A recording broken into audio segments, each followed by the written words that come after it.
Esperar o convidado.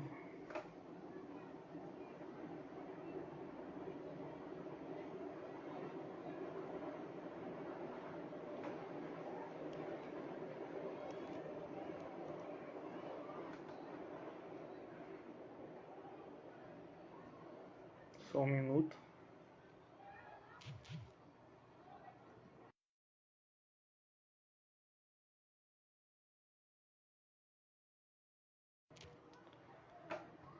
Átila, o Anderson, Mike Rocha. Boa noite.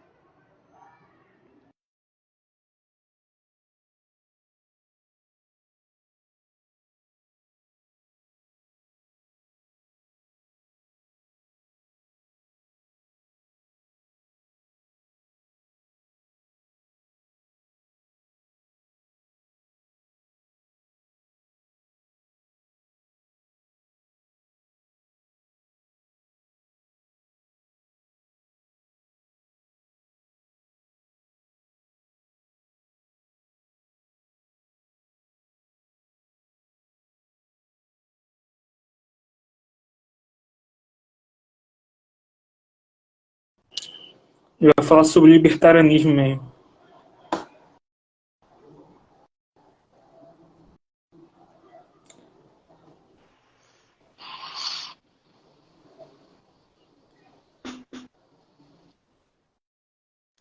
Boa noite.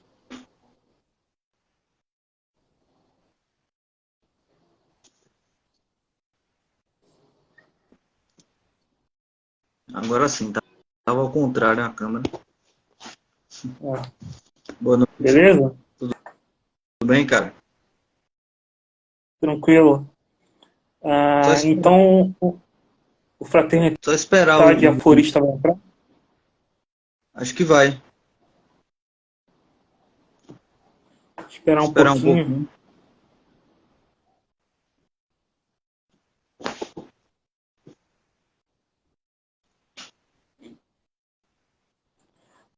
Você é libertário também? Sim, na verdade, eu sou mais um curioso, né? A respeito desses temas, assim, já faz muito tempo. E a gente tá... E os meninos são libertários, bem envolvidos nisso aí. Eu já estou há mais tempo que eles, assim, nesse meio de debate online, de pessoas que apresentam bibliografias, né, que é o mais importante, assim, de você ler, para você sair um pouco da internet e aproveitar os livros mesmo, os autores mesmo. E aí eu apresentei a eles e, assim, eles meio que foram se convertendo, assim, né, ao libertarianismo. Mas, no geral eu sou, digamos assim, um anti-esquerda, sou um conservador, pode-se dizer.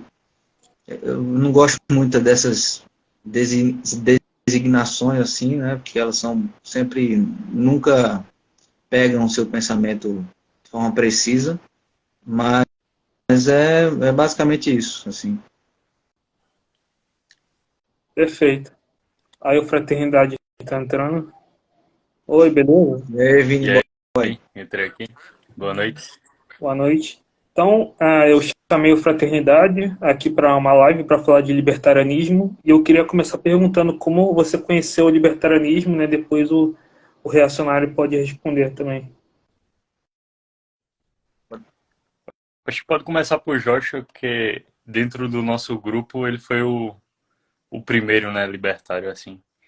A gente era mais à direita, mas ainda não era libertário, né? É, Ele que chegou com essa visão.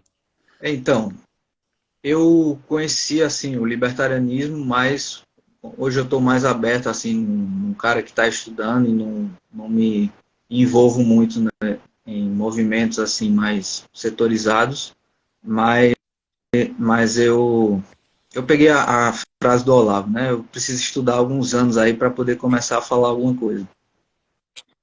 E aí com essa, mas assim, eu me envolvi muito, me envolvi de certa forma com o movimento libertário e com pessoas que me apresentaram bibliografias, né? Me apresentaram a Escola Austríaca de Economia, que é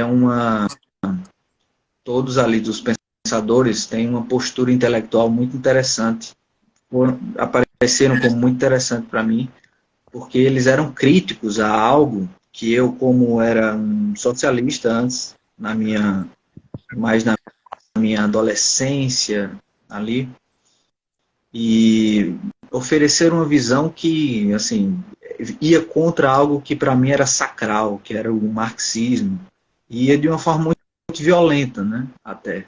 O Mises tem uma postura violenta contra socialismos, etc. E os libertários também, o Rothbard, o Hoppe, eles têm essa postura que é uma postura... O Hoppe tem mais aquela postura seca, né, típica alemã, assim, mas é uma postura que também é bastante violenta, por assim dizer, contra esses ideais revolucionários, né? E isso foi me influenciando e a gente foi se conhecendo, né? Eu era mais do grupo ali do Ivaldo, a gente não discutia muito política, assim, nos nossos amigos. Ivaldo é outro administrador da nossa página, né? E aí Ivaldo conhecia Vinícius, né? E aí a gente foi descobrindo que nós três tínhamos interesse em comum por política e todos tínhamos um posicionamento anti-esquerda.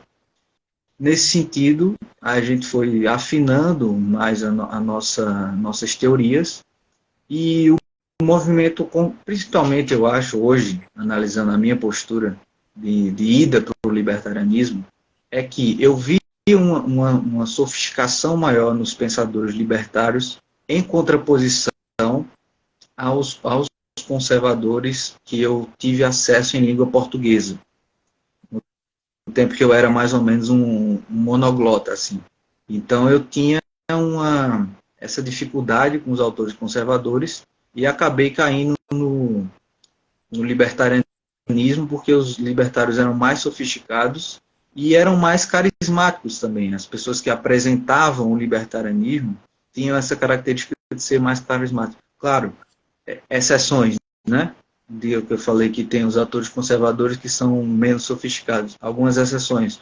O próprio Olavo de Carvalho e alguns outros conservadores brasileiros, como Ernildo Stein, que tem um pouco diferente.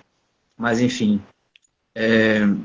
E aí eu fui vendo que esses pensadores, eles de fato eram meio que esquecidos na cultura brasileira, e eu vi que e aí a galera foi simplesmente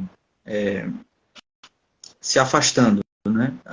A galera à minha volta, e no caso Vinícius, Vivaldo, etc., a gente foi se afastando e dizendo, não, vamos fazer aqui uma iniciativa aí no Instagram. A gente começou até um pouco despretensiosamente no começo, mas hoje a gente está querendo organizar mais as páginas, com essa ideia dessa revista, né, esse jornal, que é o Reacionário, e de continuar colocando conteúdos na Fraternidade Aforista, né.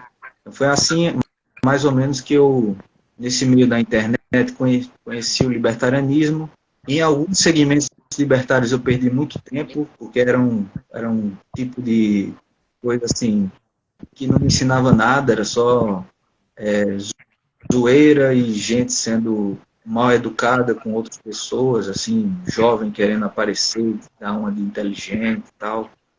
E aí, mas depois eu saí disso e conheci libertários que realmente podiam me dar algum referencial, como os caras da Universidade Libertária, por exemplo, que agora mudou a estrutura, né, deles lá, mas enfim, o Miolinho, o Malboro, que eram esses personagens menos conhecidos assim no libertarianismo, mas em contrapartida de quem tinha mais conteúdo, assim.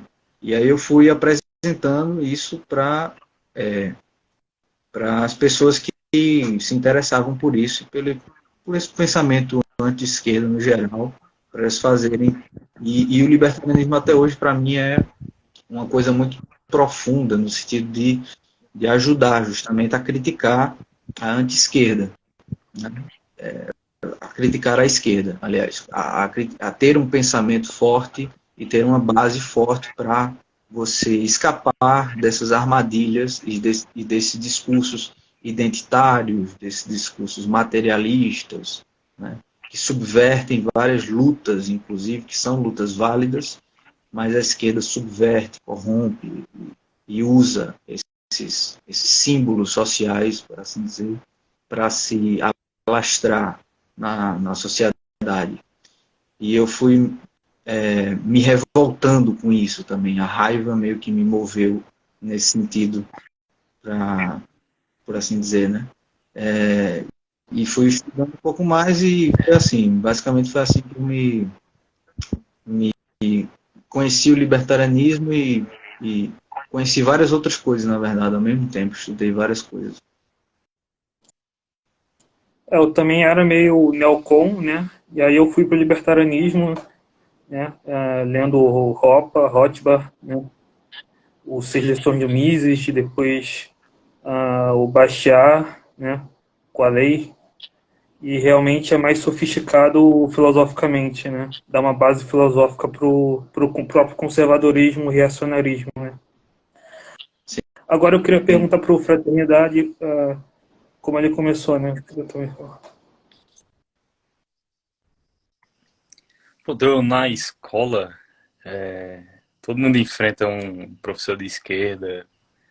Tipo, eu nunca fui muito adepto à visão de esquerda, né? Aí, eu sofri muito nesse sentido, assim, de... Porque, tipo, a única pessoa que questionava dentro da sala de aula. E, tipo, quando você é adolescente, você não tem base nenhuma. Então, a única solução é você ir atrás de conhecimento e etc. Aí, de início, eu comecei a assistir alguns vídeos do MBL, como todo adolescente começa a entrar no liberalismo, entre aspas, né? Aí eu fui vendo que aquilo ali era só, tipo, ação politiqueira que os caras estavam fazendo só pra ganho político, né? Ganho de poder. Então fui começando a ver outras coisas. Aí eu comecei a ler também Mises, aprofundar mais sobre. E foi um dos nomes que eu também conheci, Joshua, né? Ele já chegou com essa visão do libertarianismo. Então fui buscando mais referência, né? O próprio Rafael também, embora eu discorde de algumas coisas deles, de início foi um dos primeiros libertários que eu tive contato, assim, em questão de obter conhecimento, né? Aí eu fui buscando outras Eu lembro que teve referências. aquele debate dele com o Nando Moura. Vocês lembram disso aí? Foi vários vídeos, um fazendo vídeo respondendo ao outro. É, Muita gente se atraiu ali naquele período ali para começar a investigar o que era libertarianismo. E também um debate antigo porque, do Conde porque com o Cogos. Esse também atraiu muita gente. isso, porque até então ninguém conhecia o libertarianismo. Eu mesmo, eu só tinha a visão do que era o liberalismo, muito pelo MBL, tipo, pelos vídeos da galera lá, que era uma visão distorcida, né? Então, quando eu comecei a ler Mises e me aprofundar mais, a entender mais o que era libertarianismo, eu fui vendo que essa galera aí mais liberal cometia erros, tipo, muito importantes, né? Erros muito na cara, né? Então fui me distanciando mais desse pensamento mais liberal, entre aspas, indo mais por uma visão mais libertária. Eu conheci na primeira onda, né? Antes desses debates com o Daniel Fraga, que foi o primeiro, né? Foi o grande primeiro aí que trouxe e que saiu, né, do movimento, mas ainda mexe de vez em quando os bitcoins lá, dá para ver que ele ainda está atuando, né? O reacionário falou da bibliografia, eu queria perguntar para ele, né, a recomendação de leitura que ele tem para iniciação para um nível médio e depois para um nível mais avançado. Cara, assim, iniciação de leitura é sempre uma coisa muito relativa, porque eu conheço pessoas que começaram a ler para se tornar um erudito, né? Eu conheço pessoas que começaram a ler livros bobos mesmo. Só o hábito de leitura, romances bobos, assim, só o hábito de leitura já, e assim, que a pessoa realmente tem um hábito, já faz a pessoa ser, assim, um brasileiro um pouco mais... Claro que o conteúdo que está ali no livro precisa ser bom, né? Aí sim, depois de você cortar esses livros bobos aí que tem na banca e tal, da sua vida, você pode ir para alguns livros mais interessantes. Por exemplo, a própria, a própria,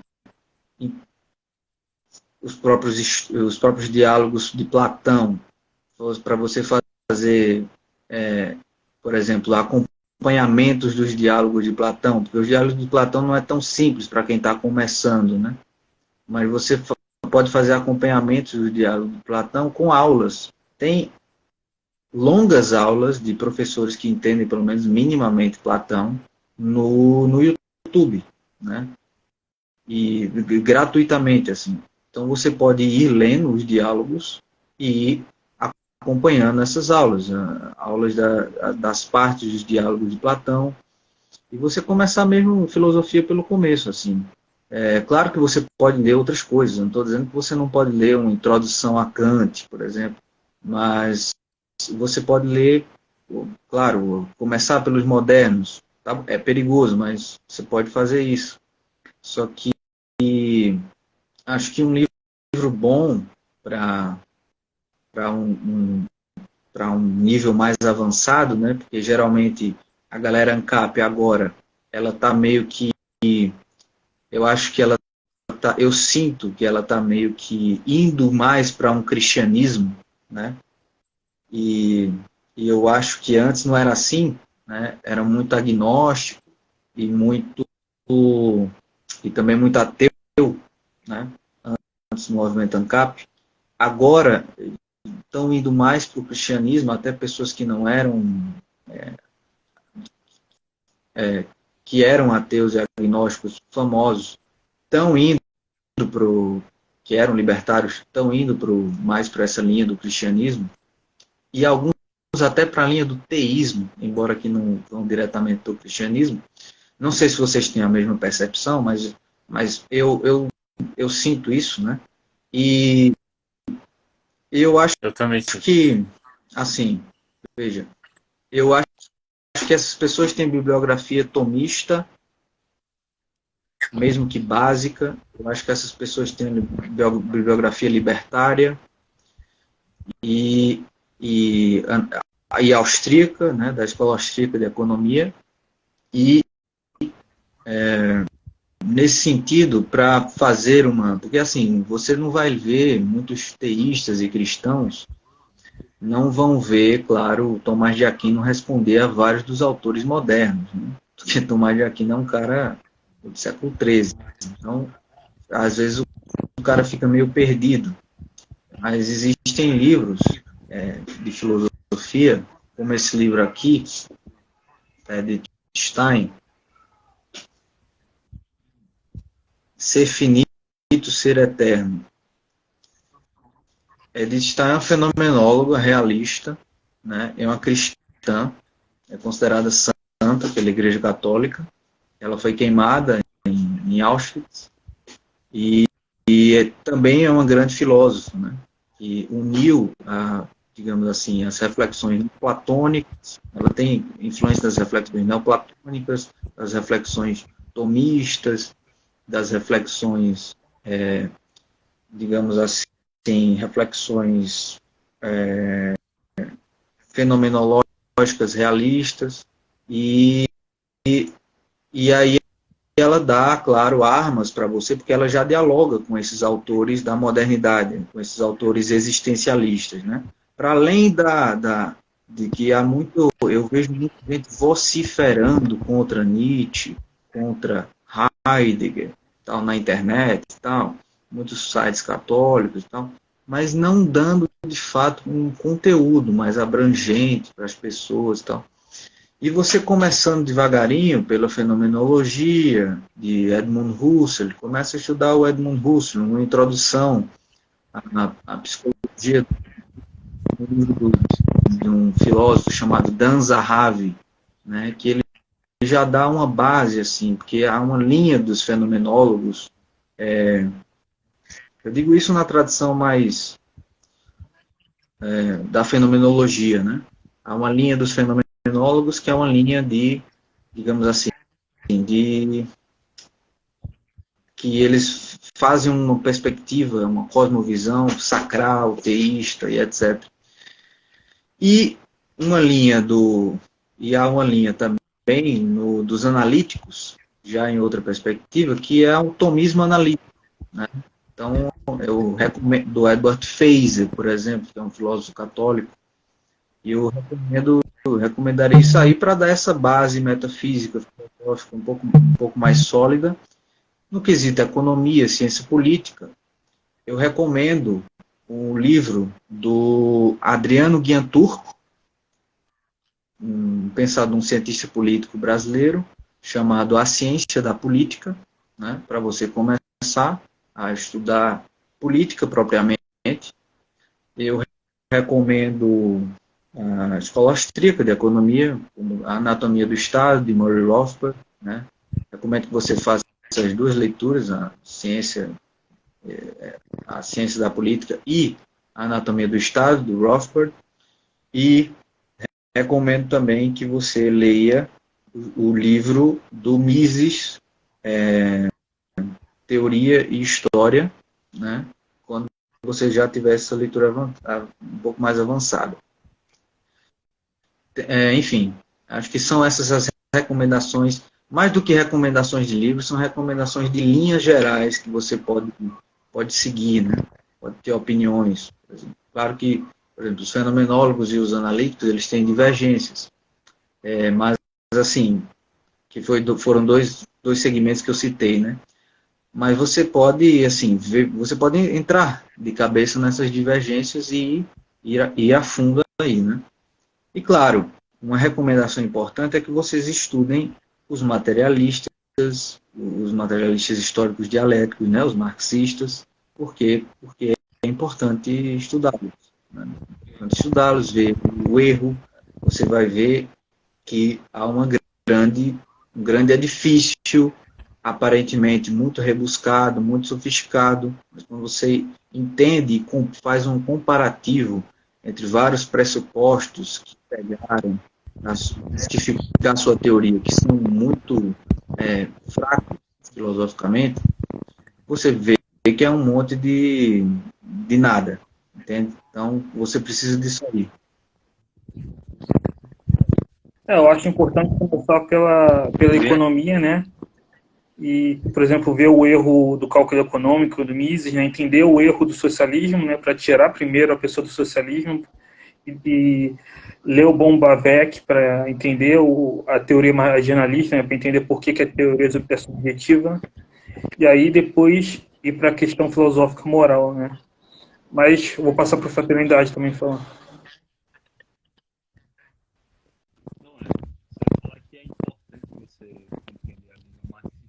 Tá pegando o som aí? Voltou. Tá. Agora ligou.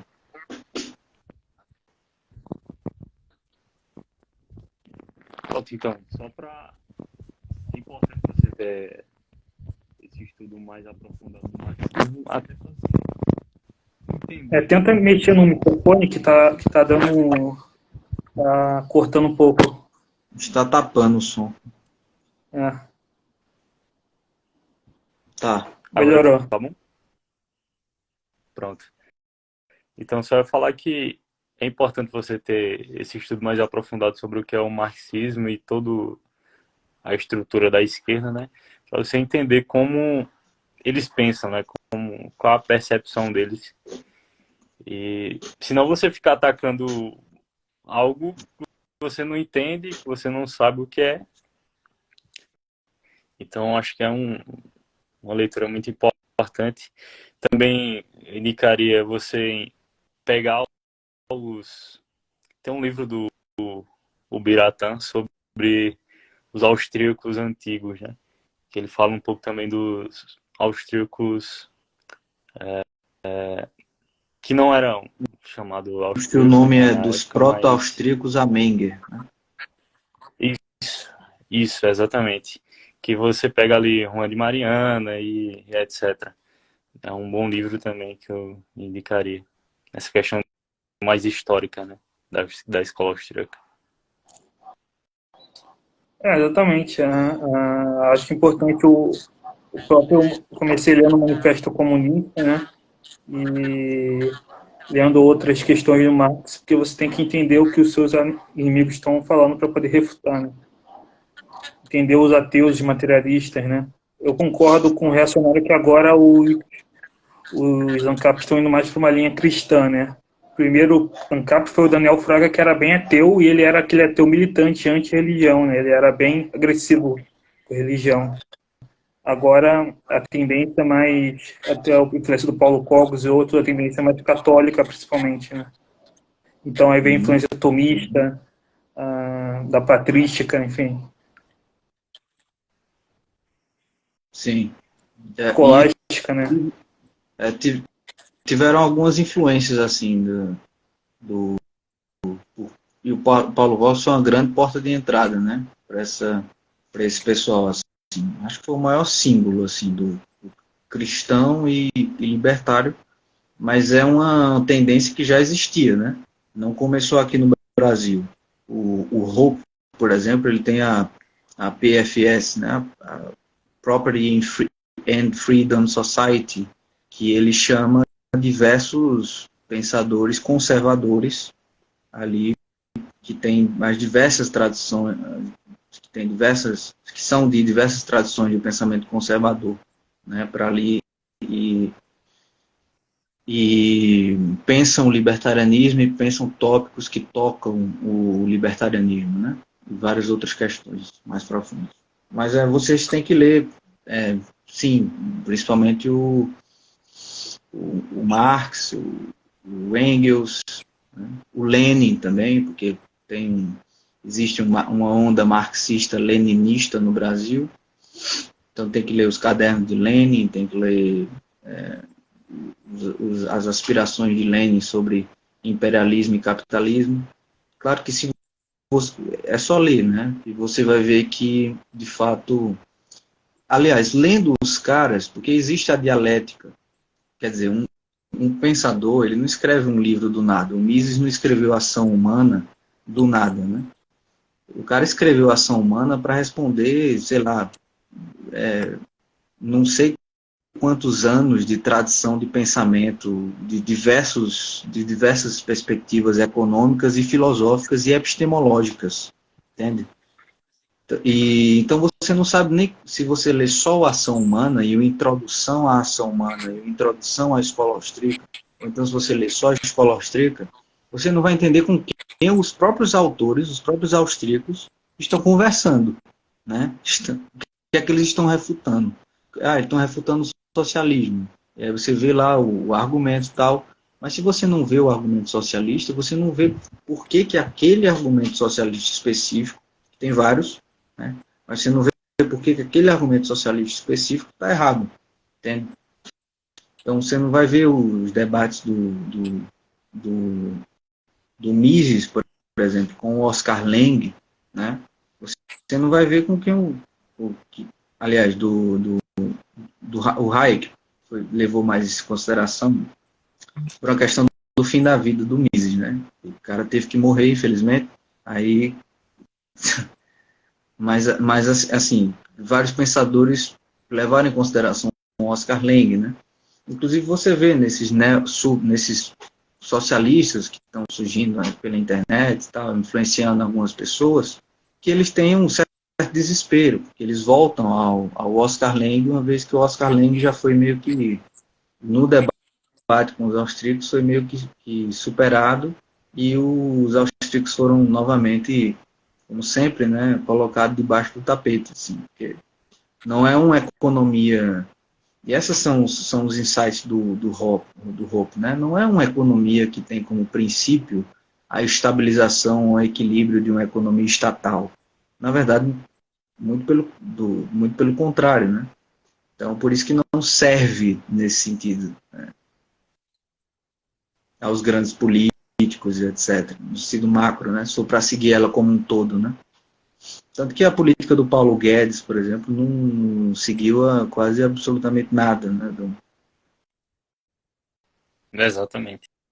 E ele tem conhecimento, né? Ele já citou a ação Embora, humana já e tal, mas ele, você vê quando chega lá que não tem como você concernir isso, concernir as medidas que saem de um monopólio com um resgate, um aforismo, aliás, um aforismo não, uma perspectiva epistemológica de descentralização. Quer dizer, essas coisas não coadunam, entende? Não tem... Ele é mais da escola de Chicago, né? exatamente. isso, Monetarista, exatamente. Mas você tocou num ponto interessante. Tem crescido no YouTube um movimento de extrema esquerda, né? Realmente agora, né? De stalinistas, até aquele História Cabeluda, aquele outro lá que tem narigudo, me esqueci o nome. Aquele outro, Eu não sei muitos nomes, né? Eu separo que tem uns caras que é muito, parece umas frangas, e tem uns caras que parecem uns mendigos. São esses dois grupos. não, aquele lá do Sai da Matrix, o Humberto Campos. sim, Matos. Matos. Eu até respondi uma questão lá dele no story do Reacionário, né? Ele é mais antigo. Ele participou num debate até, e o debate foi acirrado.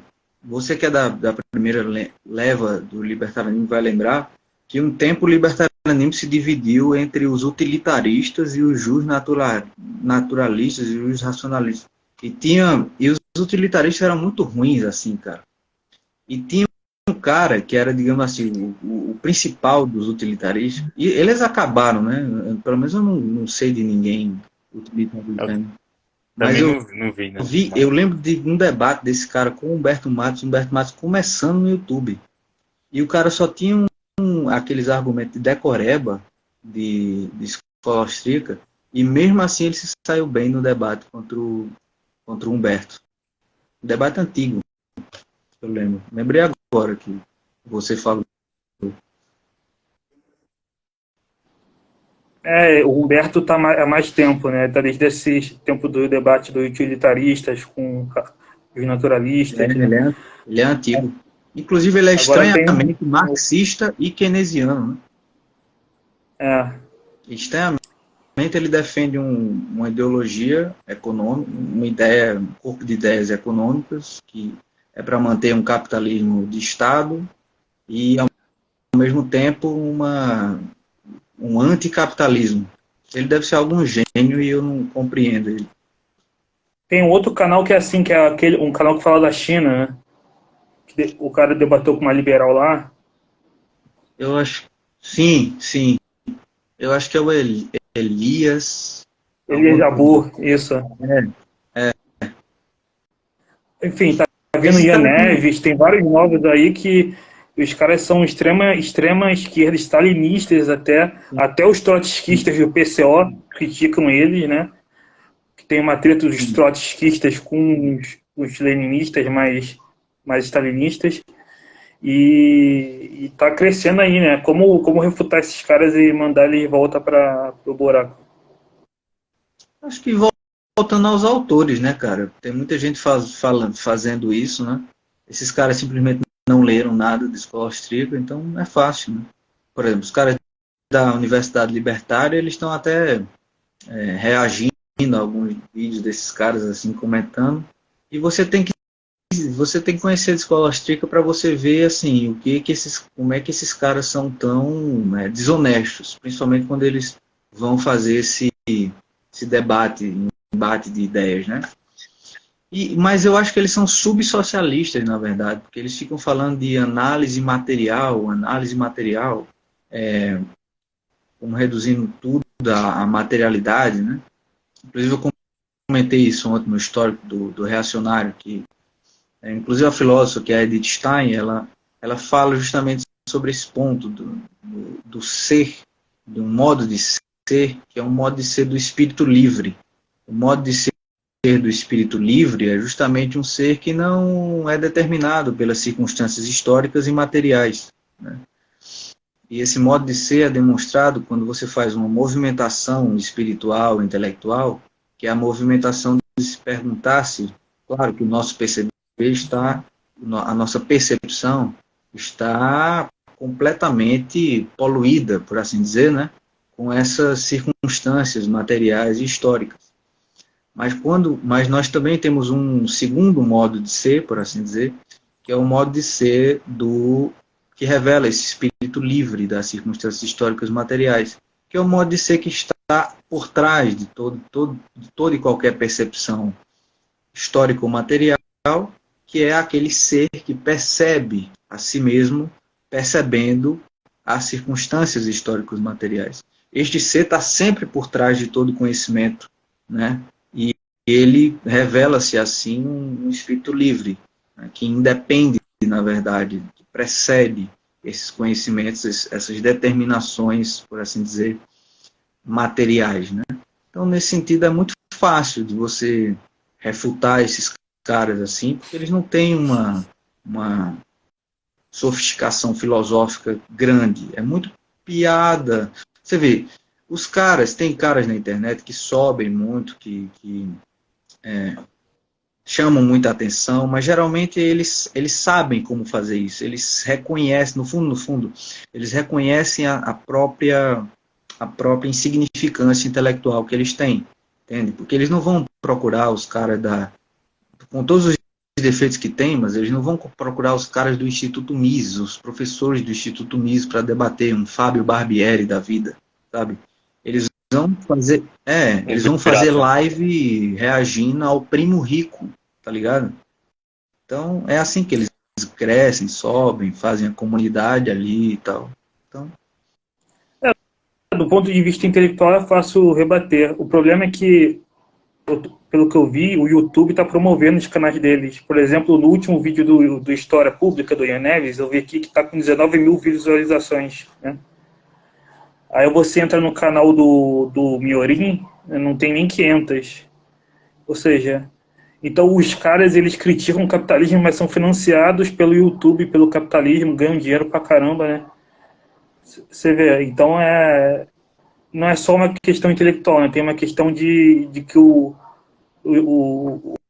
YouTube está reprimindo os canais ANCAPs e promovendo esse conteúdo lixo, né? Esse Ian Neves ainda ganha dinheiro pra caramba, né? Porque, curiosamente, socialista é tudo rico e dá donate, que às vezes recebe R$ 1.000 de donate, assim. Estranhamente, o conservador do Brasil é mais pobre e o socialista é tudo burguês caviar. O que importa para eles é ter a consciência de classe, né? Você pode ser um cara ricão e aí você tem a consciência de classe e tá tudo certo.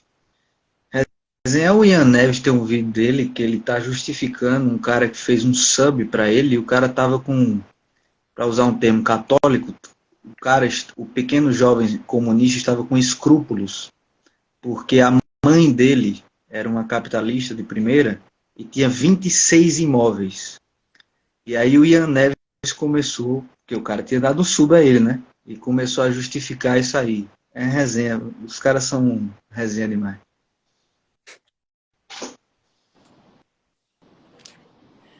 Mas essa disparidade aí de forças na rede social hoje em dia é complicado. E o pior é que vai piorar, né? Com a questão do Ministério da Verdade, né? Do Lula. A tendência é piorar. Os canais ANCAP já foram maiores. Agora o YouTube está boicotando, dando shadowban, censura. Tá difícil crescer no YouTube.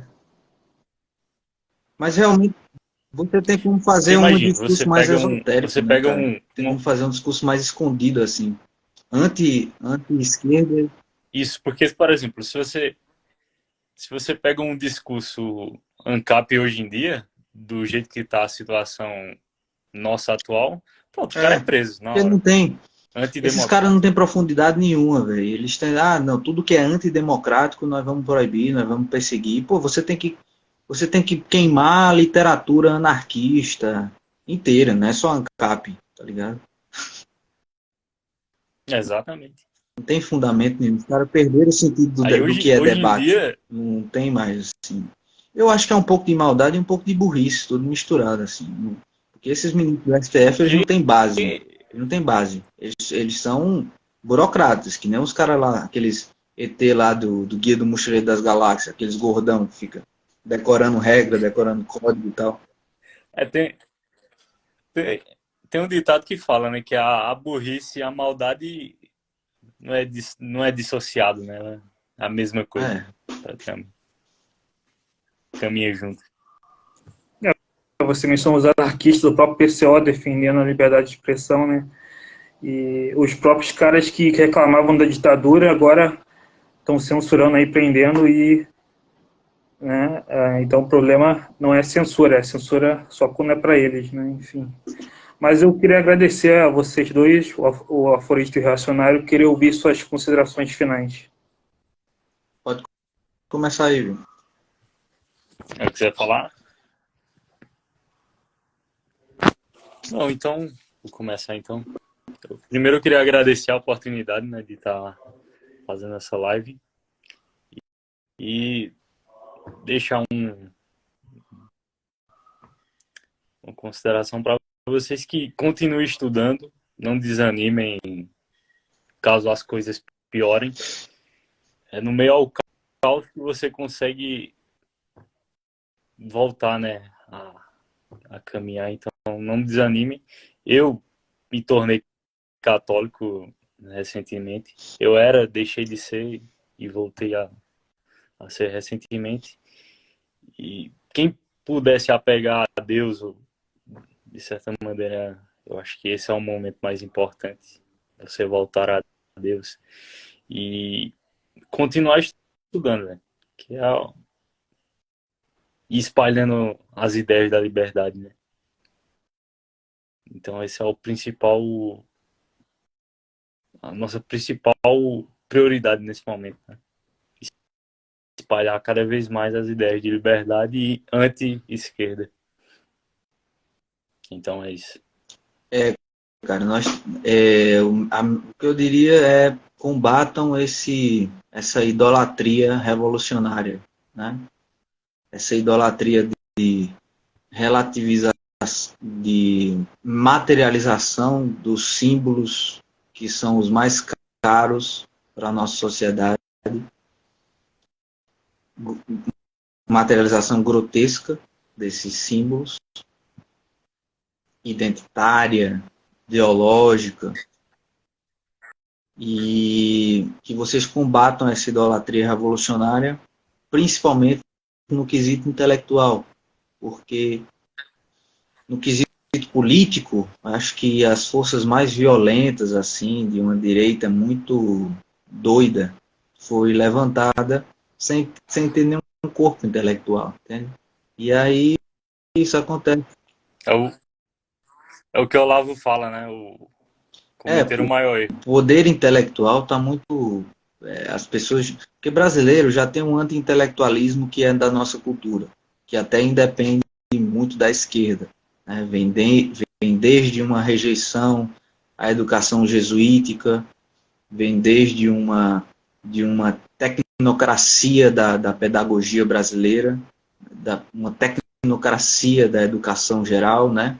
Positivista e neopositivista, e, enfim, nunca teve um apreço por boa filosofia no sentido de dar atenção a isso como algo bom para a nossa sociedade, sempre uma cultura tecnocrática e burocrática, e esses também são ídolos materialistas, né? Ídolos cientificistas, de certa forma, que, que gera, esses ídolos cientificistas geram essa tecnocracia, né?